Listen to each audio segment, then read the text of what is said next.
Hey guys, Crazy Postman here. Today we're going to compare the Google Pixel 4a with the Samsung S10e. And I'm going to try to tell you why you should buy the 10e instead of the 4a right now.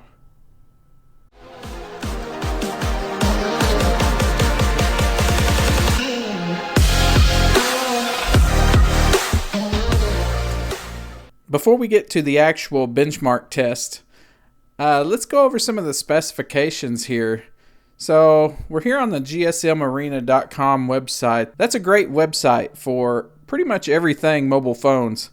But here we are with the Google Pixel 4a, and it comes in at 5.81 inches. Of course, their 12 megapixel camera and 6 gigabytes of RAM with that Snapdragon 730G processor, and look at that, a 3140 battery. Now I'm going to toggle over here to the S10e and just look at how close these specifications are.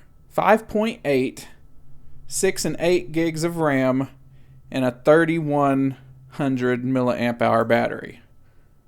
Look at that, guys. Really the only thing different is the camera is on a different side of the screen.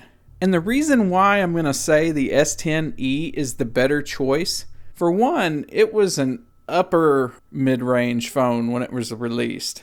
The Pixel 4a is a pretty low-end mid-range phone, actually, with the 730G in it. That's a pretty tired processor now. The 765 has been out for quite a while, and the 730 is kind of a low-end processor.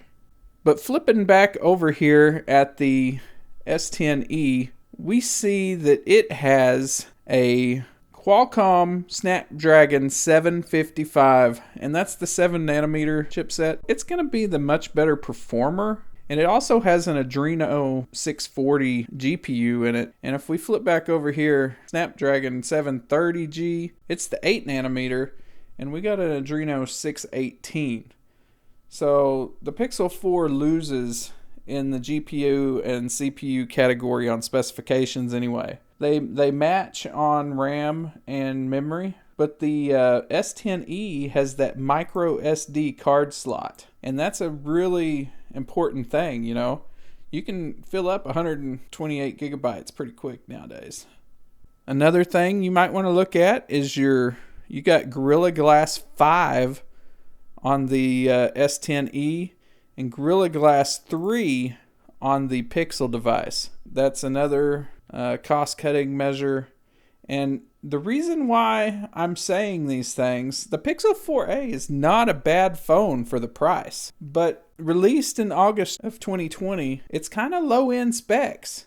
If you look at this S10, released in 2019, March. So it's a lot older, but it has those flagship specifications. You got your waterproofing, and you also got the wireless charging. And it's premium build too. You got your glass front and your glass back, and it just feels like a premium phone as opposed to the plastic build of the Pixel 4a. But one thing I need to mention right quick is the price.